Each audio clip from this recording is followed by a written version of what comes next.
আসল হোক বা আর্টিফিশিয়াল, প্রাণীটা তো সাপ। বাচ্চাগুলো আলোর বাচ্চামো দেখে হাসতে থাকে। তাদের অভিভাবকরাও হাসছে। আলো আবারও শামিনের পেছনে লুকিয়ে ফেলে নিজেকে, নিজের আতঙ্কিত মুখটাকে। শামিন হাসতে গিয়েও হাসে না। মহারানী যদি রেগে যায় পরপর বলে ওঠে, আচ্ছা চলো আমরা বের হই এখান থেকে, বের সাইড থেকে ঘুরে আসি, সন্ধ্যায় ডিনার সেরে একেবারে হোটেলে ঢুকবো। দুজনে চুপচাপ হাঁটছে। বের সাইডে প্রচুর লোকজন। ঠান্ডা হাওয়া বইছে। আলোর গা শিরশির করতে শুরু করে। কিছুক্ষণ আগেই সন্ধ্যা হয়েছে। যত অন্ধকার নেমে আসছে সিঙ্গাপুর সিটি তত বেশি আকর্ষণীয় হয়ে উঠছে। উন্নত দেশটার সৌন্দর্য যেন অন্ধকারে বেশি ফুটে উঠছে। সব হাজব্যান্ড ওয়াইফ কিংবা প্রেমী যুগল হাত ধরে একে অপরকে আগলে নিয়ে হাঁটছে। সেসব ঘুরে ঘুরে দেখতে গিয়ে হঠাৎ আলোর গায়ের সাথে একটা লোকের ধাক্কা লেগে যায়। লোকটা আলোকে সরি বলে পাশ কাটিয়ে চলে যায়। শামিন দাঁড়িয়ে পড়ে। আলোর হাত ধরে টেনে তার সামনে নিয়ে বলে, এবার আমার সামনে সামনে হাঁটো, নয়তো কিছুক্ষণ পর দেখবো কেউ তোমাকে পকেটে ভরে নিয়ে গিয়েছে। আলো লজ্জা পেয়ে যায়। এবার সে শামিনের সামনে সামনে হাঁটছে। শামিন তার বডিগার্ডের মতো তার থেকে নিরাপদ দূরত্ব বজায় রেখে পিছু পিছু হাঁটছে। একটা ইটালিয়ান রেস্টুরেন্ট। একটা অল্প বয়সী মেয়ে চিকন গলায় কিছু একটা গাইছে। ওটা কোনো গান কিনা আলো সেটাই বুঝতে পারছে না। কেমন অদ্ভুত শুনতে, মনে হচ্ছে শব্দ করে আড়ামোড়া ভাঙছে। একটা লম্বা আড়ামোড়া। শামিন খাবার অর্ডার করে আলোর দিকে তাকায়, তারপর বলে, খিদে পেয়েছে খুব। আলো মাথা নাড়ায়। দীর্ঘ সময় দুজনে চুপচাপ বসে থাকে। রাত তখন বেশ হয়েছে। রেস্টুরেন্ট পুরো ফাঁকা হয়ে যাচ্ছে। সন্ধ্যায় দুজনে বেয়ের পাশে অনেকটা সময় নিয়ে ঘোরাঘুরি করেছে। ওয়েটার এসে তাদের টেবিলে খাবার সাজিয়ে দেয়। তারপর তাদের সামনে দুটো গ্লাসে একটা পানীয় ধরনের কিছু রাখতেই শামিন কপাল কুঁচকে বলে ওঠে, ওয়েট, এটা কি? ওয়েটার হাসি মুখে বলে, ওয়াইন স্যার। আলো হতভম্ব হয়ে চেয়ার ঠেলে উঠে দাঁড়ায়। শামিন শান্তভাবে ওয়েটারকে বলে, আমি কি অর্ডার দিয়েছি? ওয়েটার হেসে বলে, না স্যার, এখানে রাত 10টার পরে যারা আসে তাদের আমরা দিয়ে থাকি, আপনারা স্পেশাল গেস্ট। শামিন কোনো সিন ক্রিয়েট না করে ওয়েটারকে বলে, ঠিক আছে, এটা নিয়ে যান, আমাদের প্রয়োজন নেই। খাবো না, আমি এই রেস্টুরেন্টে খাবোই না। চেঁচিয়ে ওঠে আলো। শামিন আলোর দিকে তাকায়। ওয়েটার অবাক চোখে আলোকে দেখছে। আলো চেঁচাতেই থাকে। শামিনের দিকে তাকিয়ে বলে, বলেছি না খাবো না, উঠুন, চলুন এখান থেকে। শামিন বুঝতে পেরেছে আলোকে শান্ত করা যাবে না। চুপচাপ বিল মিটিয়ে উঠে দাঁড়ায়। ওয়েটার ইংরেজিতে বলে, অসুবিধা কি হয়েছে স্যার? এই খাবারগুলো কি করব? আপনি গিলুন বোকারাম। কপাল কুঁচকে ওয়েটারকে কথাটি বলে শামিন আলোকে নিয়ে বেরিয়ে আসে। শহরের একটা ব্যস্ত রাস্তা ধরে হাঁটছে দুজন। এখানে এখনো প্রচুর লোকজন। রাতের সিঙ্গাপুর উপভোগ করছে সবাই। শামিন আর চোখে আলোকে দেখে বলে, হ্যাঁ আসিয়া, স্ট্রিট ফুড খাবে? এখানে খুব ভালো চাইনিজ কোরিয়ান স্ট্রিট ফুড পাওয়া যায়। হ্যাঁ, ওই ব্যাং সেদ্ধ আর সাপের কাবাব। না ভাই, মাফ করুন। শামিন হেসে ফেলে, তারপর বলে, না না, ওসব না, ভেজ কিছু খেয়ে মুগ্ধ হবে। আমি কিছু খাবোই না, আমার বমি পাচ্ছে। আচ্ছা চলো, একটা ইন্ডিয়ান রেস্টুরেন্টেই ঢুকি, প্লিজ চলো, আমার ভীষণ খিদে পেয়েছে। আলো শামিনের দিকে তাকায়। লোকটার জন্য খুব মায়া হচ্ছে। হঠাৎ অনেকটা সাফার করছে আলোর জন্য, অথচ কত শান্ত এবং স্বাভাবিক আচরণ করছে। এত ধৈর্য পুরুষের থাকে? কিছুক্ষণ তাকিয়ে থেকে আলো নরম গলায় বলে ওঠে, চলুন। একটা ইন্ডিয়ান রেস্টুরেন্ট খুঁজে বের করে দুজনেই রাতের খাবার খেয়ে নেয়। এখন হোটেলে ফিরতে হবে। কাল সকালে ডক্টরের কাছে অ্যাপয়েন্টমেন্ট। দুজনে হাঁটছে। আলো কিছুক্ষণ চুপ করে থেকে বলে, আমি সব কিছু একটু বেশি সিন ক্রিয়েট করি, তাই না? শামিন আলোর মুখের দিকে অবাক হয়ে তাকায়। তারপর বলে, না তো, তবে গালাগালটা বেশি দাও। আলো নিশ্চুপ। শামিন একটা ক্যাব বুক করতে চায়। আলো শামিনকে থামিয়ে দিয়ে বলে, আমি হাঁটতে চাচ্ছি, পরিবেশটা ভালো লাগছে। শামিন হাসে। দুজনে আবারও হাঁটতে থাকে। এই রাস্তাটা নিরিবিলি। এখান থেকে তাদের হোটেলে যেতে 20 মিনিট সময় লাগবে। চারপাশে তাকিয়ে হাঁটতে হাঁটতে হঠাৎ আলো দাঁড়িয়ে পড়ে। রাস্তার একপাশে কিছু মেয়েরা অদ্ভুত ভঙ্গিতে দাঁড়িয়ে আছে। মেয়েগুলো অল্প বয়সী, দৃষ্টিকটু পোশাক পরে মেকআপ করেছে। শামিন আলোকে দাঁড়িয়ে পড়তে দেখে নিজেও দাঁড়িয়ে পড়ে। তারপর আলোকে বলে, কি দেখছো? ওরা এভাবে সেজেছে কেন? এভাবে দল বেঁধে দাঁড়িয়ে আছে কেন? কোনো ফেস্টিভ্যাল ওদের আজ? শামিন আলোর কথায় মেয়েগুলোর দিকে তাকাতেই থতমত খেয়ে যায়। আলো কৌতূহলী দৃষ্টিতে দেখছে মেয়েগুলোকে। শামিন নিচু স্বরে বলে ওঠে। ওরা বধ মেয়ে আলো, চলো এখান থেকে। আলো অবাক হয়ে বলে, বদ মেয়ে মানে? কেমন বদ মেয়ে? প্রস্টিটিউট। গলার স্বর আরো নিচু করে শামিন বলে। আলো চমকে ওঠে। এত সুন্দর সুন্দর মেয়েগুলো বাজে মেয়ে, কত হবে বয়স? আলোর বয়সী মনে হচ্ছে। আলোর হতভম্ব ভাব কাটছে না। শামিনের দিকে তাকিয়ে বলে, ওরা এই কাজ করে কেন? ওরা পড়াশোনা করে না? আলোর শিশু সুলভ প্রশ্নে শামিন আলোর চোখের দিকে তাকায়, তারপর বলে, পড়াশোনা করে, সম্ভবত পড়াশোনার পাশাপাশি এসব করে। পড়াশোনার পাশাপাশি এইসব করবে কেন? আরও অনেক কাজ আছে। এতই যখন টাকার দরকার, এরা উদ্যোক্তা হতে পারে না? শামিনের বড্ড হাসি পাচ্ছে। সে তার হাসি চাপিয়ে রেখে বলে, উদ্যোক্তা হয়ে কি করবে? তোমার মতো জলপাই আর চালতার আচার বানিয়ে বিক্রি করবে? কিন্তু সিঙ্গাপুরে আচারের চাহিদা নেই আলো। তাহলে অন্য কাজ করবে, খেটে খাবে, সম্মানের কোনো কাজ করবে। ওরা এসব করেই স্বাচ্ছন্দ্য বোধ করে আলো। কেউ কেউ শখের বশেও করে। আলো চুপ করে থাকে। তার মাথা ব্যথা হয়ে গিয়েছে ওইসব মেয়েদের এমন বিকৃত রুচিবোধের কথা শুনে। শামিন বলে, চলো এবার হোটেলে ফেরা যাক। আরেক সময় ওদের সাথে দেখা হলে তুমি উদ্যোক্তা হবার পরামর্শ দিও ওদের। হাঁটতে হাঁটতে দুজনে অনেক দূরে চলে যায়, প্রায় হোটেলের কাছাকাছি। রাস্তায় কোনো লোকজন নেই বললেই চলে, শুধুমাত্র তারা দুজন। দূরে কিছু চাইনিজ লোক দাঁড়িয়ে আছে তাদের দিকে তাকিয়ে। আলোর দিকে কেমন লোভাতুর দৃষ্টি দিয়ে তাকিয়ে আছে। আলো নিজেকে শামিনের পিছনে লুকিয়ে হাঁটতে থাকে। শামিন বুঝতে পেরে হাতের ফোনটা বন্ধ করে আলোর হাত ধরে আলো চমকে উঠলেও শান্ত হয়ে থাকে। তারা দুজন চাইনিজ গ্যাং অতিক্রম করতেই যাচ্ছিল। তখনই তাদের মধ্যে থেকে একজন ইংরেজিতে বলে ওঠে, দাঁড়াও। শামিন আর আলো দাঁড়িয়ে যায়। লোকগুলো দ্রুত পায়ে হেঁটে শামিনদের সামনে গিয়ে দাঁড়িয়ে পড়ে। ওদের মধ্যে যে দলপতি, সে শামিনকে ইংরেজিতে বলে, কোথা থেকে এসেছো? তাতে তোমাদের কি? পথ ছাড়ো। দলপতির চামচাগুলো আলোকে দেখছে। সবার চোখে মুখে লালসা।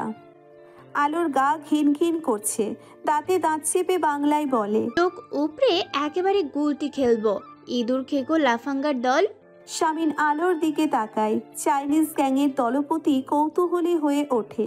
শামিনের দিকে তাকিয়ে বলে, কি বলছে তোমার ওয়াইফ? বলো বুঝিয়ে। ও বলেছে ভাইয়ারা আমাদের যেতে দিন। দলপতি বলে, দেবো, যেতে দেবো, আগে ক্যাশ বের করো। দলপতি বলে।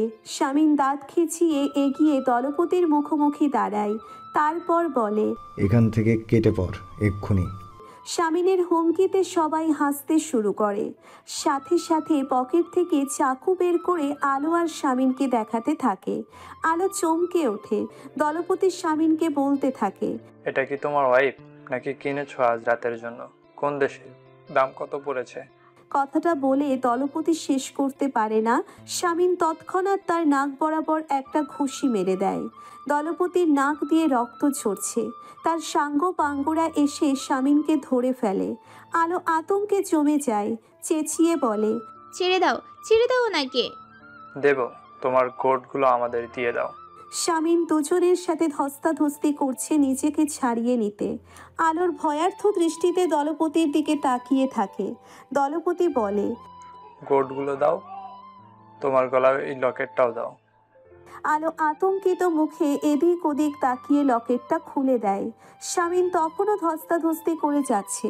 দলপতি বিরক্ত ভঙ্গিতে আলোকে বলে, তোমার স্বামী শুধু শুধু এত পরিশ্রম করছে, আমাদের গোল্ডগুলো দিয়ে দিলেই আমরা চলে যাব। আলো শামিনের দিকে তাকায়। দলপতি বলে, তোমার হাতের গোল্ড দাও। আলো অসহায়ের মতো একবার স্বামীনকে একবার দলপতিকে দেখে তারপর নিজের হাতের বালা দুটোর দিকে তাকায়। কিছুক্ষণ চুপ করে থেকে কান্না মিশ্রিত কণ্ঠে বলে ওঠে, এগুলো নেবেন না প্লিজ। এগুলো আমার শাশুড়ি মায়ের। এই দুটোর সাথে আমার স্বামীর ইমোশন জড়িয়ে আছে। আলো শুকনো মুখেই স্বামীনের দিকে তাকায়। স্বামীন তার দিকে তাকিয়ে আছে, মনে মনে বলে ওঠে। তুমি আমার ইমোশন নিয়ে ভাবছো আসিয়া? আলো বারবার রিকোয়েস্ট করতে থাকে চাইনিজ লোকটাকে। স্বামীন ধস্তাধস্তি বন্ধ করে আলোকে ঠান্ডা গলায় বলে, একদম ওর কাছে অনুরোধ করবে না, একদম না। আলো স্বামীনের দিকে তাকায়। স্বামীনকে অস্বাভাবিক শান্ত লাগছে এখন।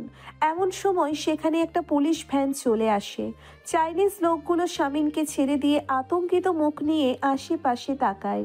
কপসগুলো বের হয়ে আসে। চাইনিজ গ্যাং পালানোর পথ খুঁজে পায় না। এসে সব কটাকে ধরে ফেলে কপসগুলো।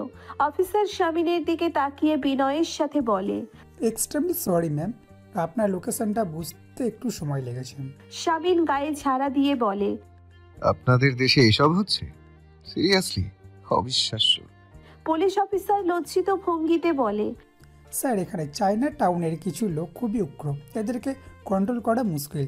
আর তার উপরে এখানে টুরিস্টদের চাপ একটু বেশি। এইগুলোকে দেখছেন, এরা পেশায় মেছো, লোকে লোকে মিথ্যার বিজনেস করে। এরা রিসেন্টলি জেল থেকে বেরিয়েছে। সবগুলো হারামজাদা, আমরা লজ্জিত।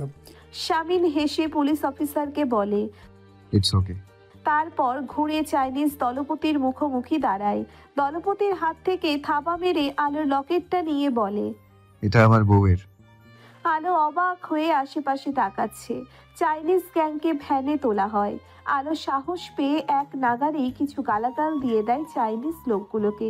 পুলিশের লোকগুলো আলোর দিকে অবাক চোখে এক পলক তাকিয়ে চলে যায়। স্বামীন ঘুরে আলোর দিকে তাকায়, বলে, ওদের বাংলায় গাড়ি দিচ্ছ কেন? ওরা তো কিছুই বুঝলো না। আলো প্রায় ছুটে এসে স্বামীনের ডান হাত ধরে উল্টে পাল্টে দেখতে থাকে। কণ্ঠে উৎকণ্ঠা নিয়ে বলে, আঘাত লাগেনি তো চাকুর? স্বামীন চুপচাপ আলোকে দেখতে থাকে। আলো স্বামীনের দিকে তাকিয়ে বলে, পুলিশ কিভাবে টের পেল? স্বামীন মৃদু হেসে পকেট থেকে ফোনটা বের করে আলোকে দেখিয়ে বলে, ওরা যখন আমাদের দিকে আসছিল তখনই কিছু একটা আন্দাজ করতে পেরে এই অ্যাপসে ঢুকে কাছের চেকপোস্টে আমার লোকেশন পাঠিয়ে ফোনটা পকেটে ঢুকিয়েছিলাম।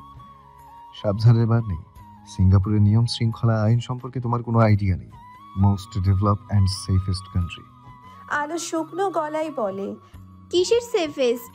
রাত এতটাও গভীর না, অথচ কতটা বিপদে পড়তে যাচ্ছিলাম আমরা। এরকম টুকটাক অপরাধী সব জায়গায় ঘুরে বেড়ায় আরো। আর তাছাড়া ড্রাগ অ্যাডিক্ট ওরা। ওরা এত কিছু ভেবে অপরাধ করতে নামে না। জেলে যাওয়া আসা লেগে থাকে ওদের, তাই ভয় পায় না সহজে। আলো চুপ করে স্বামীনের হাতের দিকে তাকিয়ে আছে। স্বামীন বলে, হাতে কিছু হয়নি আমার, রিল্যাক্স। আলো চোখ সরিয়ে নেয়। স্বামীন রেগে রেগে বলে, ওই চাইনিজটার কাছে তুমি রিকোয়েস্ট করছিলে কেন এত? আমি তো ভেবেছি তুমি কারাতে করবে। কতদিনের শখ আমার তোমার কারাতে দেখার। আলো অবাক চোখে স্বামীনের দিকে তাকায়, বলে, আমি এখনো আতঙ্ক থেকে বের হতে পারছি না। আর আপনি মজা করছেন? ওদের চারজনের হাতে চাকু ছিল। আমি কটা চাকু সামাল দিতাম। আমি অতটাও মাথা মোটা নই। স্বামীন হেসে ফেলে বলে, অতটাও মাথা মোটা নও। কতটা মাথা মোটা তাহলে? আচ্ছা, তুমি তাহলে স্বীকার করলে একটু না একটু হলেও তুমি মাথা মোটা? আলো লজ্জিত মুখটা নামিয়ে রেখেছে। স্বামীন মুচকি মুচকি হাসছে। কিছুক্ষণ পরেই আলো বলে ওঠে, পুলিশ আসবে জেনেও এত মারামারি করার কি দরকার ছিল? শান্ত হয়ে থাকতে পারতেন না? শিওর ছিলাম না আবার সিগন্যাল পৌঁছেছে কিনা, আর ভয় হচ্ছিল। ভেবেছি তোমার গায়ে হাত দিয়ে ফেলবে। আলো চোখ তুলে স্বামীনের দিকে তাকায়। স্বামীন আলোর দিকে কয়েক মুহূর্ত তাকিয়ে থেকে আলোর কাছে চলে যায়। হাতের লকেটটা আলোকে পরিয়ে দিতে দিতে বলে, শাশুড়ি মায়ের বলার জন্য এতটা উৎকণ্ঠা? আলো নিশ্চুপ। স্বামীন নরম গলায় বলতে থাকে, যাকে যা ভাবতে পারছো, ননদকে ননদ ভাবতে পারছো, দেবরকে দেবর ভাবতে পারছো, শাশুড়িকে শাশুড়ি ভাবতে পারছো, শুধু স্বামীকেই। চুপ হয়ে যায় শামিন। আলো শামিনের চোখের দিকে তাকিয়ে আছে। শামিন প্রসঙ্গ পাল্টে বলে, চলো এখন একটু ধাতস্থ হও, কিছুই হতো না আমাদের। গলার লকেটটা হাতে ধরে রেখে আলো চুপচাপ নিজের বিছানায় বসে আছে, তার দৃষ্টি শামিনের দিকে। শামিন তার নিজের বিছানায় বসে ইসমামের সাথে ভিডিও কনফারেন্সে কথা বলছে। আলোর দৃষ্টি শামিনের থেকে সরছে না। লোকটা তার নিজের সবকিছুর প্রতি কতটা কেয়ারিং। এই যে আলোকে নিয়ে সিঙ্গাপুর এসেছে, অথচ ঠিকই ভাই বোন বেস্ট ফ্রেন্ড সবার সাথে সময় করে কথা বলছে, পাশাপাশি দলের কাজ সবকিছু সামলে যাচ্ছে, একটু বিরক্তি নেই। হঠাৎ শামিন উচ্ছ্বাস শব্দে হেসে ওঠে। আলোর ঘোর কেটে যায়। কিছু একটা নিয়ে ইসমামের সাথে হাসাহাসি করছে। আলো দেখতে থাকে। এই লোকটা নিজেও অতটা বড় নয়, অথচ ভাইকে সবসময় বাচ্চা ছেলেদের মতো আহ্লাদ করে। ভাই খেয়েছে কিনা, ঠান্ডা লাগিয়েছে কিনা, মেডিসিন নিয়েছে কিনা। ইসমামের সাথে কথা বলতে বলতে শামিন একবার আলোর দিকে তাকায়, তারপর নিচু স্বরে বলে ওঠে, তোমার কি অসুবিধা হচ্ছে? আলো মাথা নেড়ে অস্ফুট স্বরে বলে। মোটেও না, আপনি কথা বলুন। শামিন আবারও কথা বলতে শুরু করে, আর আলো দেখতে থাকে শামিনকে। সকাল সকাল আবারও সেই একই বিব্রতকর পরিস্থিতির পুনরাবৃত্তি। শামিন এবার বেশ বিরক্ত হয়। লিফট কি চুমু খাওয়ার জায়গা? চুমু খেতে থাকা নতুন দম্পতি নিজেরাও বিব্রত হয়ে তাকিয়ে থাকে আলো আর শামিনের দিকে। শামিন চোখ সরিয়ে নেয়। লিফটের দরজা বন্ধ হয়ে যায়। আলো শামিনের পিছনে চুপচাপ দাঁড়িয়ে ছিল। শামিন ঘাড় ঘুরিয়ে আলোকে দেখে। গাল দুটো লাল হয়ে আছে লজ্জায়। শামিন কিছু স্বরে বলে, আজ চেঁচালে না যে? সবাই আমাকে জঙ্গলি ভাবতো। এখানে আসার পর থেকে আপনাকে আমি বিব্রত করেই যাচ্ছি। গতকালের লিফটের ঘটনা, রেস্টুরেন্টের ওয়াইনের ঘটনা, আসলে আমি এই পরিবেশের সাথে মানিয়ে নিতে পারছি না। কখনো নিজের শহরের গণ্ডির বাইরে যাইনি তো, যা দাপিয়ে বেড়ানো নিজের শহরেই বেরিয়েছি। বিদেশি এসব কালচার সম্পর্কে ধারণা আমার আছে, তবে চোখের সামনে দেখে সহজে নিতে পারার মতো মানসিকতা আমার তৈরি হয়নি এখনো। সময় লাগবে হয়তো। তাছাড়া আমার একাডেমিক নলেজও খুব কম। আপনি ঠিকই বলেছিলেন, আমি খালি কলসি। আমাকে ম্যানারলেস মনে হচ্ছে, তাই না? মনে হচ্ছে আমি গ্রাম থেকে উঠে এসেছি, তাই না? সাবলীলভাবে বলে আলো। শামিন আলোর দিকে দীর্ঘ সময় তাকিয়ে থেকে বলে, হিন্দুমনতায় ভোগের কিছু নেই। তুমি যথেষ্ট স্মার্ট মেয়ে। এই ধরনের পরিবেশের সাথে খাপ খাইয়ে নিতে পারাকে স্মার্টনেস বলে কিনা জানা নেই, তবে আমার তোমাকে সব দিক থেকেই স্মার্ট মনে হয়। আলো চুপ করে থাকে। শামিন বলে, এসো, লিফট এসে গিয়েছে। তারা দুজনে ব্যতীত অন্য কেউ লিফটে নেই। শামিন আজ চোখে একবার আলোকে দেখে। মেয়েটার মুখটা এমন থমথমে কেন? নিজেকে নিয়ে হীনমন্যতায় ভুগছে, কিন্তু শামিনের তো ওর সবকিছুকেই স্বাভাবিক মনে হচ্ছে। এটা ওই মেয়েটাকে কিভাবে বোঝাবে? হঠাৎ আলো শামিনের দিকে তাকায়। দুজনের চোখে চোখাচোখি হতেই আলো চোখ নামিয়ে নেয়। শামিন ধীরে ধীরে আলোর দিকে এগিয়ে যায়। আলো কিছুটা ঘাবড়ে যায়। শামিন আলোর অনেকটা কাছে গিয়ে বাঁকা হাসি হাসে। তারপর আলোর শাড়ির আঁচল টেনে আলোর ডান কাঁধে তুলে দিতে দিতে নরম গলায় বলে, আমার কাছে স্মার্টনেসের সংজ্ঞা ভিন্ন আলো। আমার জীবন সঙ্গিনী হিসেবে যতটুকু স্মার্টনেস থাকা দরকার তার পুরোটাই তোমার মধ্যে আছে। এবার তুমি বলো, তোমার স্বামী হিসেবে আমি যথেষ্ট স্মার্ট কি? আলো এক পলক শামিনের দিকে তাকিয়ে চোখ নামিয়ে নেয়। শামিন আলোর থেকে কোনো উত্তর আশা করে না। সে বলতে থাকে, এই সিঙ্গাপুর সিটি, এই কালচার, এই দেশীয় ম্যানার্স দিয়ে আমাদের দরকার কি আলো? আমরা তো ফিরে যাব আমাদের ছোট্ট শহরে। তুমি সেখানেই দাপিয়ে বেরিও, শাড়ির আঁচল ডান কাঁধে তুলে গলাবাজি করো, কিংবা সালোয়ার কামিজের ওড়না গায়ে জড়িয়ে নিয়ে হম্বি তম্বি করো। আমার তোমার বর্তমানের জড়তা কিংবা নাদানের মতো জঙ্গলি আচরণ গ্রহণ করতে একটু অসুবিধে হচ্ছে না। আমি উপভোগ করছি। প্রকাশ্যে চুমু খাওয়া, ওয়াইন দেখলে যে কোনো মুসলিম মেয়ে ওভাবেই রিয়্যাক্ট করতো সম্ভবত। তাই বলে তুমি জঙ্গলি হয়ে যাওনি। একটা জঙ্গলি মেয়ে কখনোই লোন তুলে কিছু তৃতীয় লিঙ্গের মানুষ নিয়ে রীতিমতো বিজনেস দাঁড় করানোর চিন্তা করবে না। একজন অসম্ভব সভ্য, মুক্ত চিন্তার অধিকারী এবং অদম্য সাহসিকতার মেয়েই করবে। আলো থমকে দাঁড়িয়ে থাকে শামিনের কথাগুলো শুনে।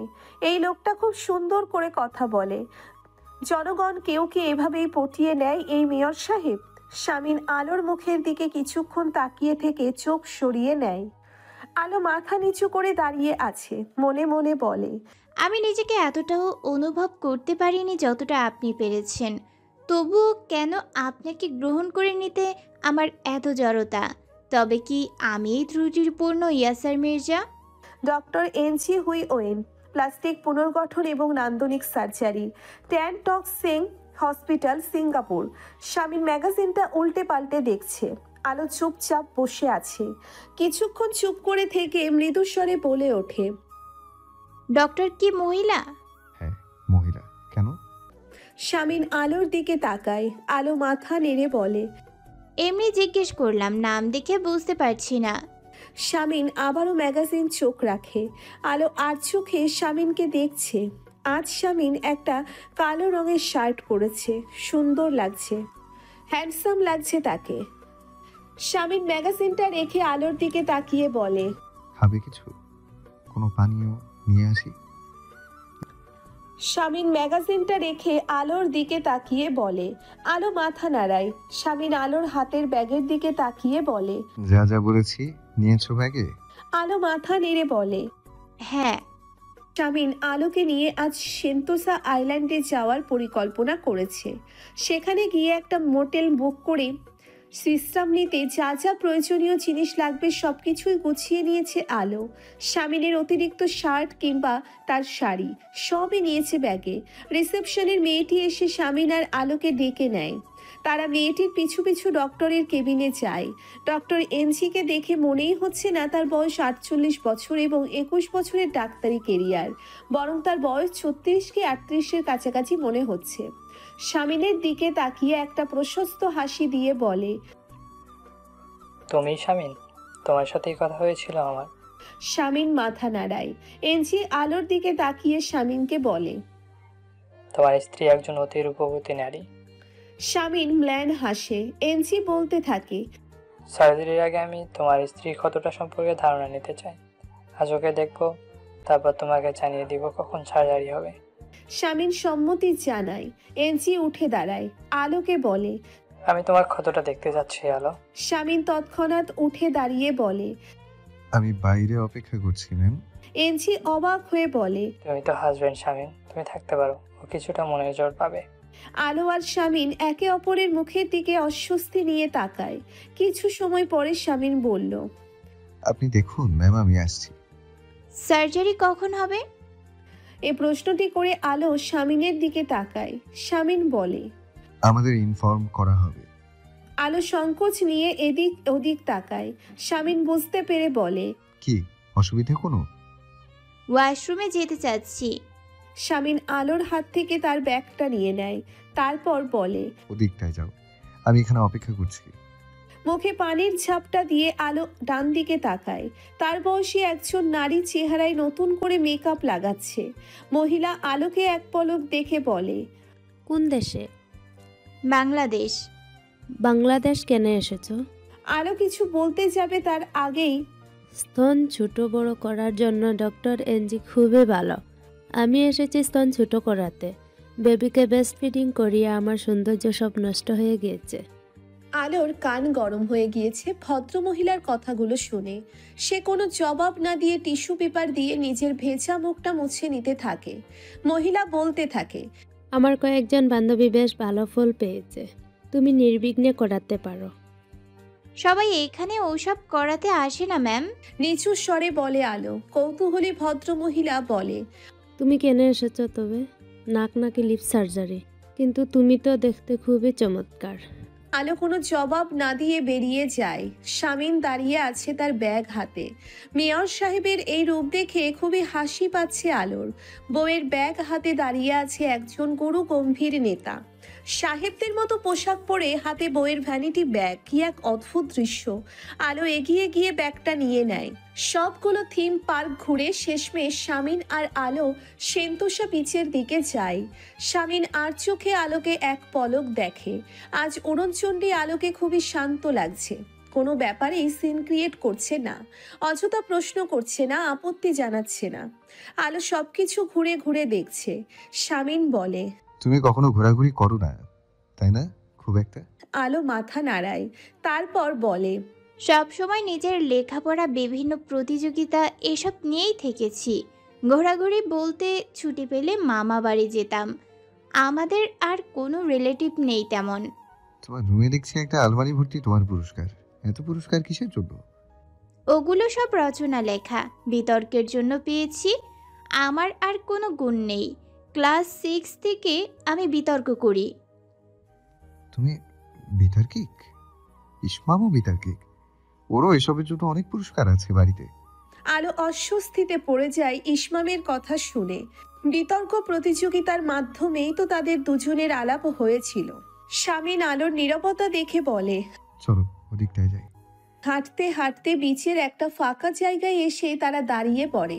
পরিবেশটা খুব ভালো লাগছে আলোর। বিচের স্বামী স্ত্রী সবাই ঘনিষ্ঠ হয়ে হাঁটছে। আলো টের পেল তার হঠাৎ করে খুব ভালো লাগছে এই দৃশ্যটাও। আলো শামিনের দিকে তাকায় তার কথা শুনে। শামিন বলতে থাকে, চলো মোটেলে ঢুকি, তোমার বিশ্রাম দরকার। আমরা এখন ফিরছি না, সন্ধ্যার পরে সূর্যাস্ত দেখে ফিরবো। লিফটের দরজা খুলে যেতেই শামিন আলোর দিকে তাকিয়ে হেসে বলে, আজ চুমুখোর কোনো কাপড় নেই। আলো লজ্জিত ভঙ্গিতে হাসে। শামিন বলে, শুরুতে আমিও তোমার মতোই খুব বিরক্ত হয়ে যেতাম। প্রথম যখন ইউএসএ গিয়েছিলাম ইসমামের কাছে, তখন ইসমামের সামনে এমন পরিস্থিতিতে পড়ে গিয়েছিলাম আমি। দুই ভাই ভীষণ লজ্জা পেয়ে গিয়েছিলাম। ইসমাম প্রায় পালিয়ে গিয়েছিল আমার পেছন থেকে। লিফট বন্ধ হতে পেছনে ঘুরে দেখি আমার ভাই নেই। আলো ফিক করে হেসে দেয়। শামিনের কাছে এসে হাসি বড় মধুর লাগে। এই মেয়ে যখন হাসে তখন একে পুরো অন্য রকম লাগে। রুমে ঢুকে শামিন ব্যাগপত্র রেখে বিছানায় গা এলিয়ে শুয়ে পড়ে। আলো ধীর পায়ে হেঁটে আয়নার সামনে যায়। নিজেকে ঘুরিয়ে ফিরিয়ে দেখতে থাকে। হঠাৎ গলার কাছটাই তার চোখ যেতেই মুখটা ফ্যাকাশে হয়ে যায়। ঘুরে শামিনের দিকে তাকায়। তারপর ছুটে গিয়ে পার্স ব্যাগ খুলে ব্যাগের সব জিনিসপত্র ঢেলে দেয় বিছানায়। শামিন উঠে বসে অবাক হয়ে বলে, কি হয়েছে? কি খুঁজছো? আলো আতঙ্কিত মুখ নিয়ে বলে ওঠে, আমি সম্ভবত কি? আমি সম্ভবত আপনার দেওয়া লকেটটা মোটেলে ফেলে এসেছি। হোয়াট? শব্দটা উঁচু গলায় বলে শামিন। আলো মুখ শুকনো করে বসে আছে। মোটেলে কিভাবে ফেলে এসেছো? ওয়াশরুমে গোসলের সময় খুলে রেখেছিলাম মিররের সামনে। শামিন হতভম্ব হয়ে তাকিয়ে আছে আলোর দিকে। আলোর খুব অস্বস্তি হচ্ছে। শামিন উঠে দাঁড়ায়, আলোর দিকে তাকিয়ে বলে, কিছুক্ষণ একা থাকতে পারবে? কোথায় যাচ্ছেন আপনি? সেই মোটেলে। এখন এত রাতে? শামিন কিছু বলে না, দরজার দিকে যেতে নেয়। আলো বলে, থাক না, বাদ দিন। শামিন ঘুরে তাকায় আলোর দিকে, গম্ভীর কণ্ঠে বলে, শুধু তোমার ওই হাতের বালা দুটো না, ওই লকেটটার সাথে আবার অনেকটা ইমোশন জড়িয়ে আছে। আমি ওটা এত সহজে হারিয়ে ফেলতে চাচ্ছি না। আলো শামিনের চোখের দিকে তাকিয়ে আছে। শামিন চুপচাপ রুম থেকে তাকিয়ে 3 থেকে 3.5 ঘন্টা করে আলো একইভাবে বসে থাকে। তার নিজের ওপর নিজের প্রচণ্ড রাগ হচ্ছে। কতটা কেয়ারলেস সে।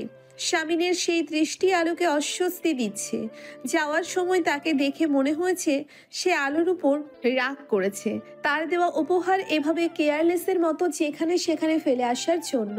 আলো বেশ অবাক হচ্ছে শামিন তার উপর বিরক্ত হয়েছে, তাতে তার এত খারাপ লাগছে কেন। জড়তা কাটিয়ে নিয়ে আলো ফোনটা হাতে নেয়। শামিনের নাম্বার ডায়াল করতেই একজন নারী কণ্ঠ বলে ওঠে, The number you are trying to call is currently switched off. মোটেলের রিসেপশনিস্ট শামিনের দিকে অবাক চোখে তাকিয়ে আছে। শামিন গম্ভীর কণ্ঠে বলে, আমি চেক করে দেখতে চাই। কিন্তু স্যার, এটা তো সম্ভব না। নতুন গেস্ট উঠেছে ওই ঘরে। আপনাদের জিনিস, আপনাদের রেসপন্সিবিলিটি তো আছে। শামিন পকেটে থেকে কিছু ক্যাশ বের করে রিসেপশনিস্টকে দিয়ে বলে, এখনো সম্ভব না? রিসেপশনিস্ট এদিকে ওদিকে তাকিয়ে টাকাগুলো নিয়ে নেয়। তারপর বলে, দেখছি স্যার। ওয়াশরুম তন্ন তন্ন করে খুঁজেও লকেটটা খুঁজে পাওয়া গেল না। রুমের নতুন গেস্ট বিরক্ত ভঙ্গিতে মোটেলের ম্যানেজারের দিকে তাকিয়ে আছে। ম্যানেজার ফিসফিসিয়ে বলে, উনি একজন ডিটেকটিভ, ওনাকে ওনার কাজ করতে দিন।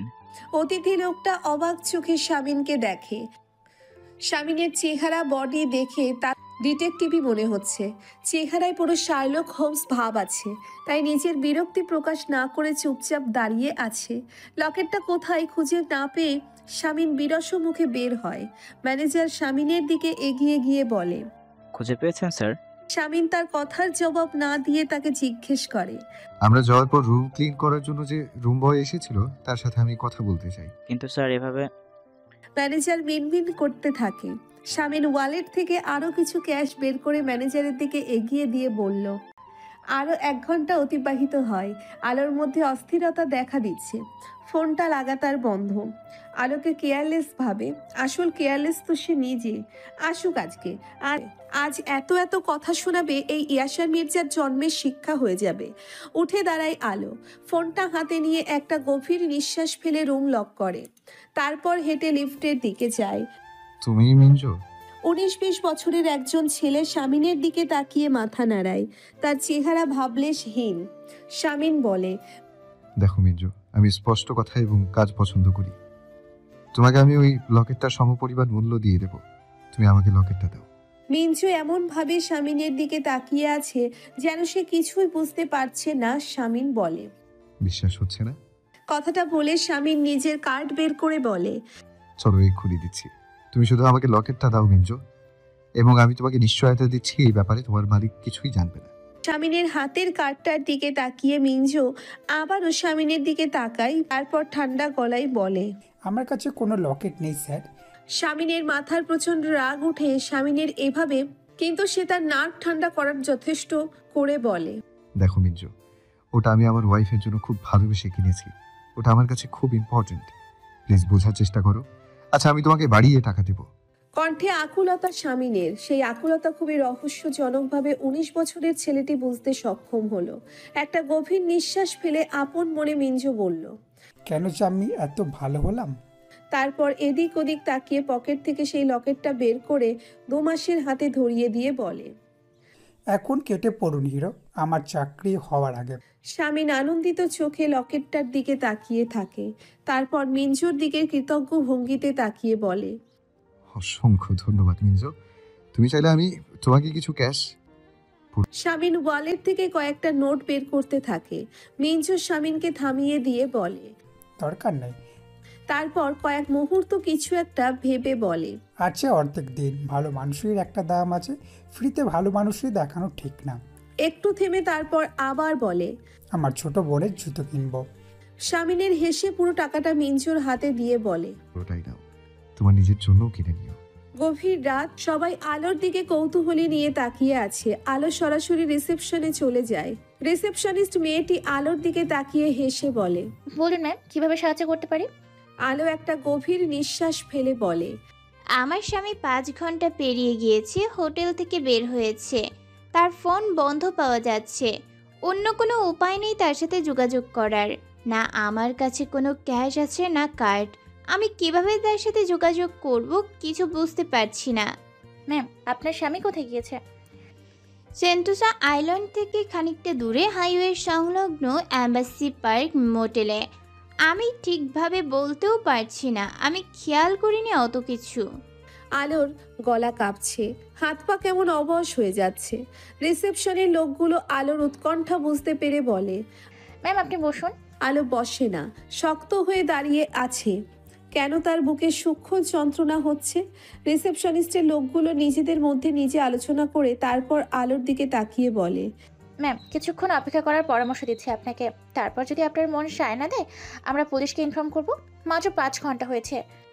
মাত্র 5 ঘন্টা আপনাদের কাছে মাত্র মনে হচ্ছে? এখান থেকে সেন্টোসা আইল্যান্ড যেতে কতক্ষণ লাগে? কতক্ষণ? আলোর গলা কাঁপছে। এখন সে দাঁড়িয়ে থাকতেও পারছে না। গতকাল রাতের ঘটনা মনে করে আতঙ্কে ভেতরটা জমে যাচ্ছে। তুমি শামিনের বউ না? বাংলা ভাষা শুনে আলো ঘুরে তাকায়। নাফিসা কালাম আর তার হাজবেন্ড আলোর দিকে তাকিয়ে আছে। আলোর আতঙ্কিত মুখ দেখে তারা এগিয়ে যায়। আমাকে চিনতে পেরেছো? এয়ারপোর্টে দেখা হয়েছিল, তোমরা এই হোটেলে উঠেছো। তোমার স্বামী কোথায়? আলো অসহায়ের মতো এদিকে ওদিকে তাকিয়ে তাদের কথার জবাব না দিয়ে রিসেপশনে ছুটে যায়। চেঁচিয়ে বলতে থাকে। প্লিজ পুলিশকে ইনফর্ম করুন প্লিজ। নাফিসা কালাম এগিয়ে যায়, আলোর কাঁধে হাত রেখে নরম গলায় বলে, কি হয়েছে বেটা, কোনো সমস্যা? আমাদের বলো। আলোর চোখের কার্নিশ ভিজে গিয়েছে, নিজেকে ধাতস্থ করে বলে, উনি 5 ঘন্টা আগে এখান থেকে বেরিয়েছেন, এখনো ফেরেননি। আমারই ভুল, আমার ওনাকে অত রাতে যেতে দেওয়া উচিত হয়নি, আমার ভুল। কাঁপতে থাকে আলো, কিছুতেই ধাতস্থ হতে পারছে না, না পারছে চোখের পানি আটকাতে। রিসেপশনের লোকগুলো শুকনো মুখে আলোর দিকে তাকিয়ে আছে। আলো ধপ করে একটা সোফায় বসে পড়ে বিড়বিড় করে বলে, কেন আমার সাথে এরকম হচ্ছে কেন? নাফিসা আলোর কাঁধে হাত রেখে বলে, শান্ত হও মেয়ে, শান্ত হও। 5 ঘন্টা।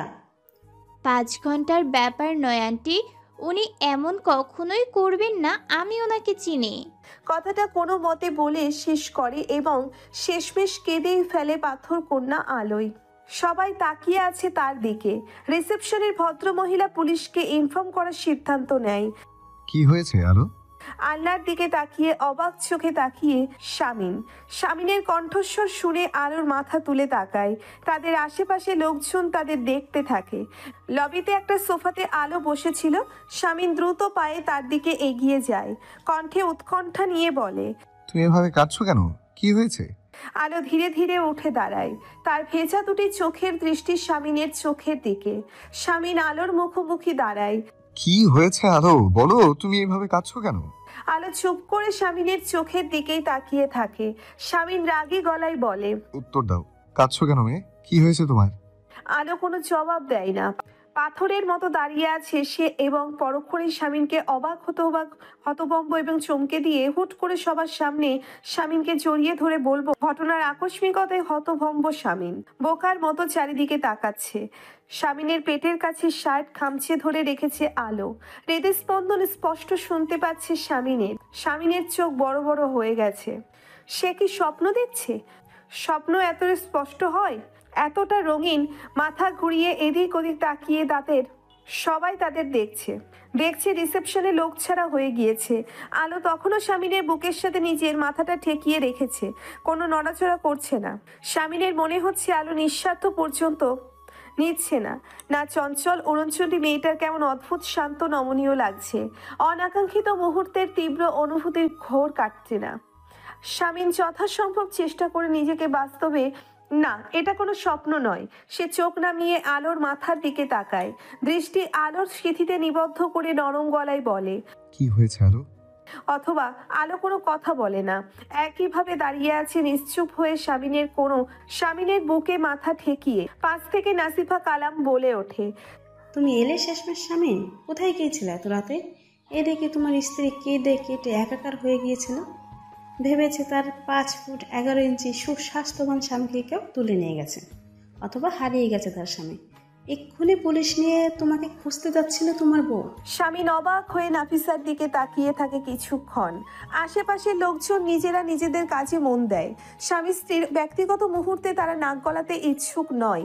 আলো সেই যে মুখ লুকিয়েছে, চোখের কার্নিশ এখনো ভেজা মেয়েটার। শামিন নরম গলায় জানতে চায়, কি হচ্ছিল এসব? শামিনের প্রশ্নের জবাব আলো দেয় না। আতঙ্কিত ভীত কান্না ভেজা মুখটা ধীরে ধীরে কঠিন হয়ে যায়। দাঁতে দাঁত চেপে এক ঝটকায় শামিনের হাত সরিয়ে দেয় নিজের থুতনি থেকে। তারপর ছুটে যায় লিফটের কাছে। শামিন বোকার মতো দাঁড়িয়ে দাঁড়িয়ে আছে। নাফিসা বলে, দেখছো কি দাঁড়িয়ে, যাও।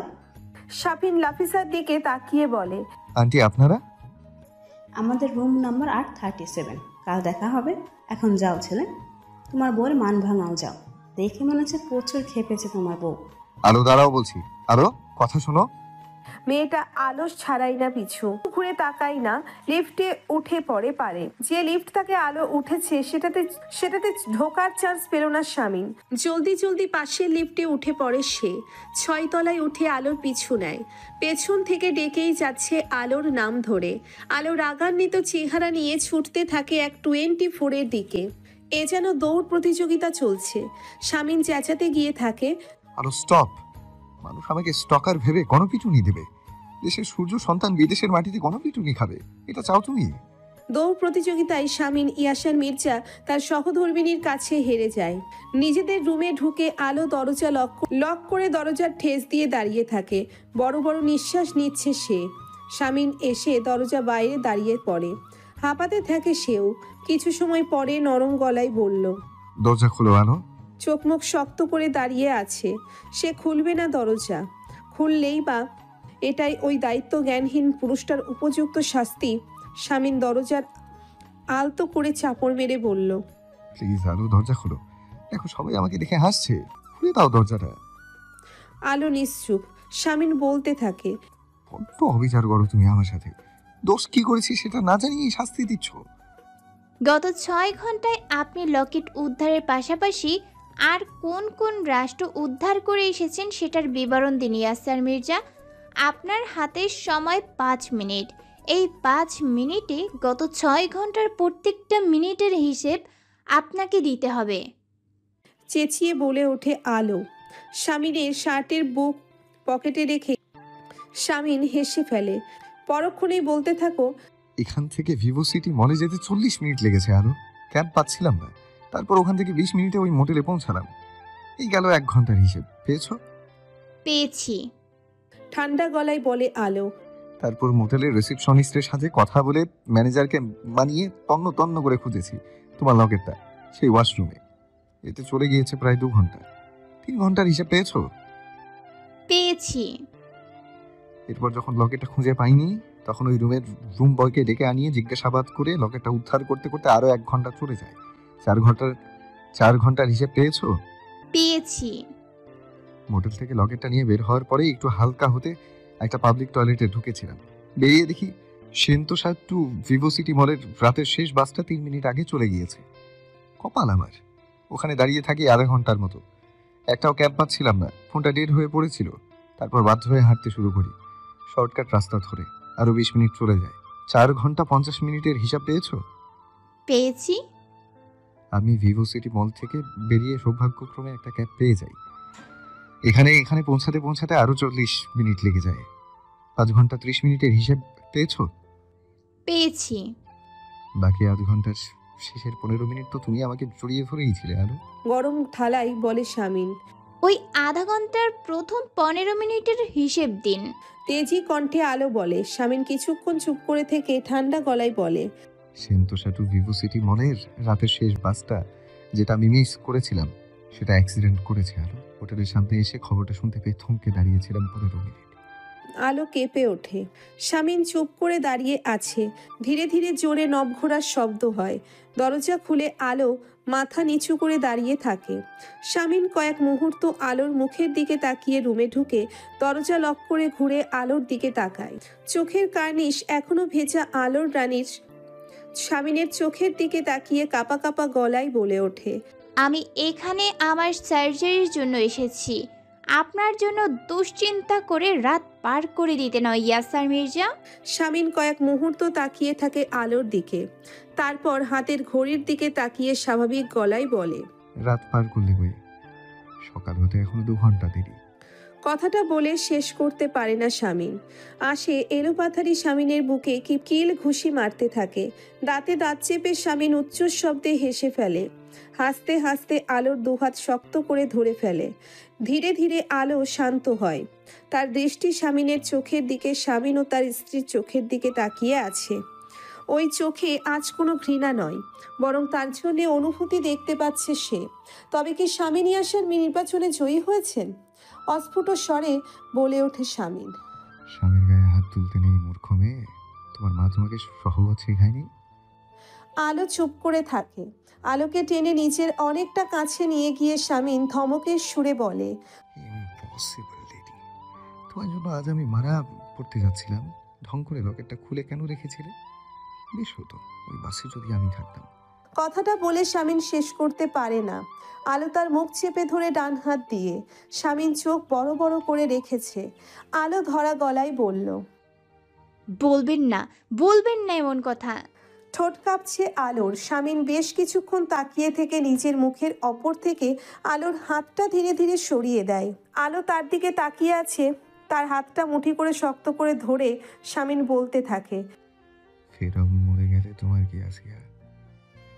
ছি, এসব আর কখনো যেন না শুনি। ফেরাউনের সাথে নিজের তুলনা দেবেন না, মজা করেও না।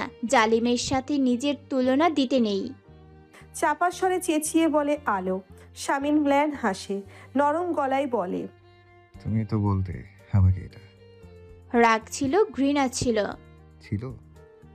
শব্দটা উচ্চারণ করে আলোর চোখে চোখ রাখে শামিন। আলো চোখ নামিয়ে নেয়। শামিন বলতে থাকে, ছিল, রাগ ছিল, ঘৃণা ছিল, অতীতকাল। তার মানে এখন নেই, রাগ নেই, ঘৃণাও নেই। আলো কিছুক্ষণ চুপ করে থেকে অস্ফুট স্বরে বলে ওঠে, না। কোথায় গিয়েছে সেসব? জানি না। আচ্ছা ঠিক আছে, রাগ নেই, ঘৃণাও নেই, তাহলে তো এখন অন্য কিছু একটা আছে। সেটা কি? জানি না। শামিন মুখে চকারান্ত শব্দ করে বলে, জানো কি তুমি? আমি কিচ্ছু জানি না। আলো কাঁপা কাঁপা গলায় বলে। শামিন আলোর দিকে কয়েক মুহূর্ত তাকিয়ে খেতে। এই যে মাথা মোটা মেয়ে, আমার ভুল হয়ে গিয়েছে তোমাকে ভালোবাসা। অনেক বড় ভুল হয়েছে আমার। তোমাকে কিচ্ছু জানতে হবে না। তুমি এখানে জানি না জব করতে থাকো। আমি বাইরে গেলাম, দরজা লক করে দাও। দরজা খুলে শামিন বেরিয়ে যেতে নেয়। পেছন থেকে আলো শামিনের হাত ধরে ফেলে। শামিন আলোর দিকে তাকায়, বিরক্ত ভঙ্গিতে বলে, কি কি সমস্যা, কি চাও? আলো অপলক শামিনের দিকে তাকিয়ে থাকে। শামিন ধমকের সুরে বলে, কি বলবে না? কি চাও, নাকি কি চাও সেটাও জানো না? জানি। অস্ফুট স্বরে বলে আলো। কি কি চাও? সংসার করতে। আপনার সাথে সংসার করতে চাই ইয়াসার মির্জা। একটা গভীর নিঃশ্বাস ফেলে আলো ধরা গলায় বলে। শামিন একদৃষ্টিতে তার বউয়ের দিকে তাকিয়ে আছে। আলো বলতে থাকে, আমি আমি আপনাকে স্বামী হিসেবে স্বীকার করতে চাই। কথাটা অত্যন্ত স্বাভাবিকভাবে বললেও আলোর দুচোখ বেয়ে নিশ্চুপে তরল গড়িয়ে পড়ল। দীর্ঘশ্বাস শামিন সেই গড়িয়ে পড়া তরলের দিকে তাকিয়ে থেকে চোখ সরিয়ে নিয়ে এদিক ওদিক তাকায়। তার ইচ্ছে করছে এক্ষুনি এই মুহূর্তে তার বউকে কোলে তুলে নিয়ে পুরো সিঙ্গাপুর সিটিতে আনন্দ মিছিল করতে। আজ সে জিতেছে সে। ওই পাথর কন্যা অমানবিক নয়, তাকে জিতিয়ে দিয়েছে। নিজের ভিতরটা উত্তেজনায় তোলপাড় করে দেওয়া অনুভূতিকে দমিয়ে রেখে সে আলোর কাছে এগিয়ে যায়। দুহাতে বুড়ো আঙ্গুল দিয়ে আলোর চোখের কার্নিশ মুছিয়ে দেয়। আলো নিস্তেজ কণ্ঠে বলতে থাকে, যুদ্ধ চলছিল, ভীষণ ভয়াবহ যুদ্ধ। কেউ কারো কাছে হার স্বীকার করতে রাজি নয়, কিন্তু শেষমেশ একটা তুখোড় আত্মগরিমায় ভরপুর নারীর সত্তা দুর্বল প্রমাণিত হয়েছে। সে হার স্বীকার করে নিয়েছে অদম্য শক্তিশালী একজন স্ত্রী সত্তার কাছে, যে স্ত্রী সত্তার কাছে একটা কাগজ অনেক বড় গুরুত্ব বহন করে। গলা থেকে আরো কোনো কথা বেরোতে চাইছে না, তবু একটা গভীর নিঃশ্বাস ফেলে শামিনের চোখের দিকে তাকিয়ে কোনো মতে আলো বলে ওঠে, এখন আমি কি করব মেয়র সাহেব? একটু থেমে আলো তারপর আবার বলতে থাকে, একজন কঠিন নারী সত্তায় পরাজয়ের আনন্দ করব, নাকি একজন স্ত্রী সত্তা জয়ের আনন্দ করব? কি করব মেয়র সাহেব? তাকিয়ে আছে আলো তার স্বামীর দিকে। শামিন চুপ করে দেখছে আলোকে। আলো বলতে থাকে, আমি জানি না, আপনি বলে দিন। তার আগে প্লিজ আমার মাথায় একটু হাত বুলিয়ে দিন। গত 6 ঘন্টায় অনেক বড় একটা যুদ্ধ শেষ হয়েছে আমার ভেতরে। আমি একটু প্রশান্তি চাচ্ছি মেয়র সাহেব। যুদ্ধ বিধ্বস্ত শরীরটা একটু স্বস্তি চাচ্ছে। শামিন কয়েক মুহূর্ত চুপ করে দাঁড়িয়ে থেকে আলোকে বুকে টেনে নেয়। আলোর মাথাটা বুকের সাথে চেপে ধরে মাথায় হাত বুলিয়ে দিতে থাকে। দীর্ঘ সময় দুজনে চুপচাপ দাঁড়িয়ে থাকে। হঠাৎ আলো অস্ফুট স্বরে বলে ওঠে, কেন বলুন তো, অনুভূতিরা এত অবুঝ কেন? এরা কেন একজন অপরাধীর জন্য জড়ো হয়েছে বলুন না? আলোকে নিজের থেকে আলাদা করে সামনে দাঁড় করিয়ে তার মুখটা উঁচু করে ধরে। চোখে চোখ রেখে শামিন বলে, আমিও জানি না। আলো কিছু সময় শামিনের দিকে তাকিয়ে আছে, চোখ নামিয়ে নিয়ে দাঁড়িয়ে থাকে। শামিন ওয়ালেট থেকে লকেটটা বের করে আলোর গলায় পরিয়ে দিতে দিতে বলে, তৃতীয় এবং শেষবারের মতো পরিয়ে দিচ্ছি এটা তোমায়। যদি আর কখনো কেয়ারলেসের মতো এটা হারিয়ে ফেলো, তাহলে শাস্তি দেব তোমাকে। লকেটটা ধরে চুপচাপ দাঁড়িয়ে আছে আলো। শামিন অনেকটা কাছে চলে যায় তার। এক হাতে আগলে ধরে কিছুক্ষণ তাকিয়ে থেকে বলে ওঠে, তুমি আমাকে জিতিয়ে দিলে আসিয়া। ধন্যবাদ স্বরূপ আমি কি আমার বউকে একটা চুমু দিতে পারি? আলো চোখ নামিয়ে নেয়, কিছুটা সময় নিয়ে অস্ফুট স্বরে বলে ওঠে। এর আগেও তো দিয়েছেন, কখনো তো অনুমতি নেননি। শামিন ম্লান হেসে ঠান্ডা গলায় বলল। কারণ আমি চুমুটা কাঁদতে কাঁদতে লাল হয়ে যাওয়া তোমার ওই নাকের ডগায় দিতে যাচ্ছি। আলো নিচু মাথাটা আরো নিচু করে ফেলে, ধীর পায়ে খানিকটা পিছিয়ে যায় সংকোচে লজ্জায়। শামিন ম্লান হেসে এগিয়ে গিয়ে কিছুক্ষণ তাকিয়ে থেকে আলোকে পাঁজাকোলা করে তুলে নেয়। আলো চমকে ওঠে, লজ্জার আতিশয্যে স্বামীনের বুকের কাছে শার্ট খামচে ধরে। তখনই দেখতে পাই তার বুক পকেটে একটা ক্ষুদ্র সাদা রঙের অচেনা ফুল। এটা এতক্ষণ সে খেয়াল করেনি। আলো ফুলটার দিকে তাকিয়ে আছে এক দৃষ্টিতে, যেন জানতে চাইছে। স্বামীন আলোকে বিছানায় বসিয়ে দিয়ে ধীরে ধীরে নিজেও পাশে বসে। দৃষ্টি আলোর দিকে রেখে বুক পকেট থেকে ফুলটা বের করে আলোর খোপায় গুজে দিতে দিতে আলোর কানের কাছে মুখ নিয়ে ঘোর লাগা কণ্ঠে ফিসফিসিয়ে বলে ওঠে। সাদা ফুলের ভাগ্য ভালো, আমার আসিয়ার খোপা পেল। আলো চুপচাপ বসে থাকে। দীর্ঘ সময় মুগ্ধতা নিয়ে স্বামীন তার স্ত্রীকে দেখতে থাকে, তারপর উঠে দাঁড়ায়, নিচু স্বরে বলে। ধন্যবাদ স্বরূপ চুমুটা দিতে দিলে না। ধন্যবাদ স্বরূপ এক কাপ কফি বানিয়ে খাওয়াতে চাই, খাবে? আলো নিশ্চুপ। স্বামীন বলে। একটা গোটা রাত নিয়ে ঘুম, বেশ মাথা ধরেছে আমার, সাথে আমিও খাবো। আলো উঠে দাঁড়াতে দাঁড়াতে বলে। আমি বানিয়ে দিচ্ছি। চুপচাপ বসে থাকো। আলোকে থামিয়ে দেয় স্বামীন। আলো বসে পড়ে। ইলেকট্রিক কেটলিতে পানি গরম করতে গিয়ে স্বামীন ফোনটাকে চার্জে বসিয়ে দেয়। কফি বানাতে বানাতে আলোকে বলে। কয় চামচ চিনি? 1 চামচ। অস্ফুট স্বরে বলে আলো। কফির মগটা আলোর সামনে ধরে। আলো মগটা নিয়ে নেয়।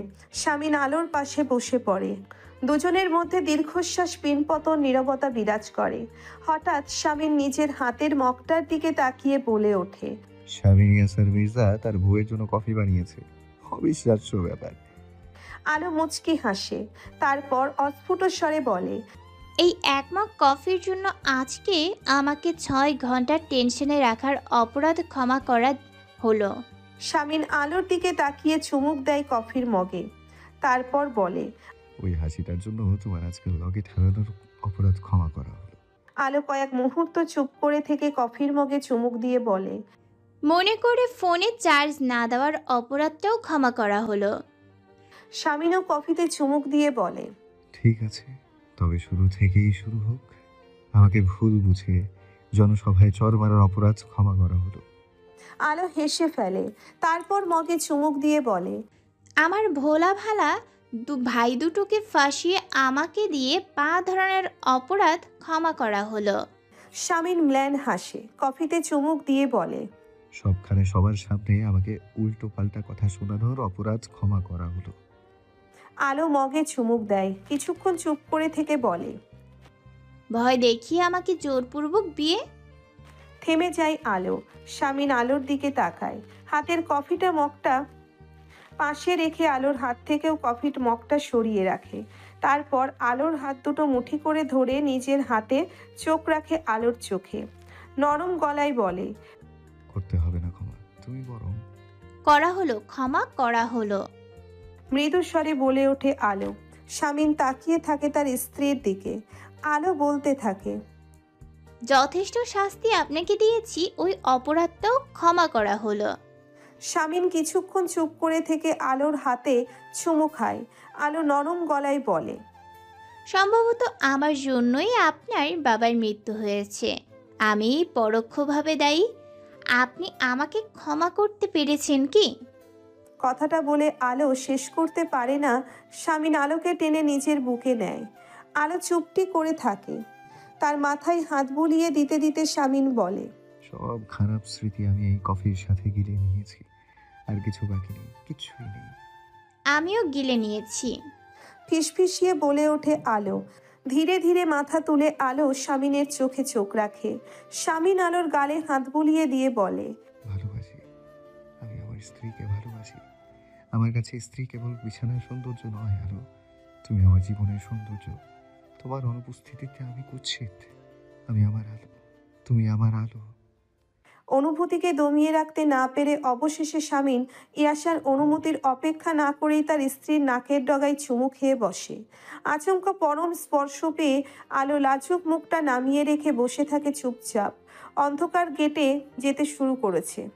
আলো কিছু সময় পরে শামীমের থেকে নিজেকে ছাড়িয়ে নিয়ে আশেপাশে তাকায়। তারপর উঠে গিয়ে অজু করে ফজরের নামাজ আদায় করে নেয়। শামীম বসে বসে আলোকে দেখতে থাকে। তারপর উঠে গিয়ে বিছানায় বালিশটা ঠিক করে রাখে। মোনাজাত শেষ করে উঠে ঘাড় ঘুরিয়ে শামীমকে দেখে আলো। ওয়াশরুম থেকে ফ্রেশ হয়ে বের হয়েছে। তার আগে একটা কালো রঙের পাঞ্জাবি। লোকটাকে পাঞ্জাবিতেই বেশ মানায়। তোয়ালে খুঁজে না পেয়ে শামীম আলোর মাথা থেকে ঘোমটা নিয়ে আঁচল দিয়ে মুখ খুঁজতে শুরু করে। আলো লজ্জা পেয়ে অন্যদিকে মুখ ঘুরিয়ে রাখে। শামীম বলে ওঠে, তুমি কি জানো লজ্জা পেলে তোমাকে 3 গুণ বেশি সুন্দর লাগে? না, জানি না। নিচু স্বরে বলে আলো। শামীম আলোর আঁচল তার ডান কাঁধে টেনে দিয়ে তার হাত ধরে টেনে নিয়ে বিছানায় শুইয়ে দেয়। গায়ে চাদর টেনে দিয়ে নিচু স্বরে বলে, এখানে এই সিঙ্গাপুরে যত খুশি আমাকে দিয়ে নিজের সেবা করিয়ে রাখো। বাংলাদেশে ফিরে গিয়ে একেবারে স্বামীর বাচ্চ বউ হয়ে যেতে হবে। এক চুলো ছাড় পাবে না তুমি আসিয়া। আলো তাকিয়ে থাকে শামীমের দিকে। শামীম নিজের বিছানায় শুয়ে থাকে, চাদর টেনে আলোর দিকে ফিরে শোয়। দুজনে দুজনের দিকে তাকিয়ে আছে। দুটো আলাদা বিছানায় শুয়ে আছে। দুটো বিছানার দূরত্ব 1 কি 2 গজ। দুটো শরীরেরও দূরত্ব তেমন।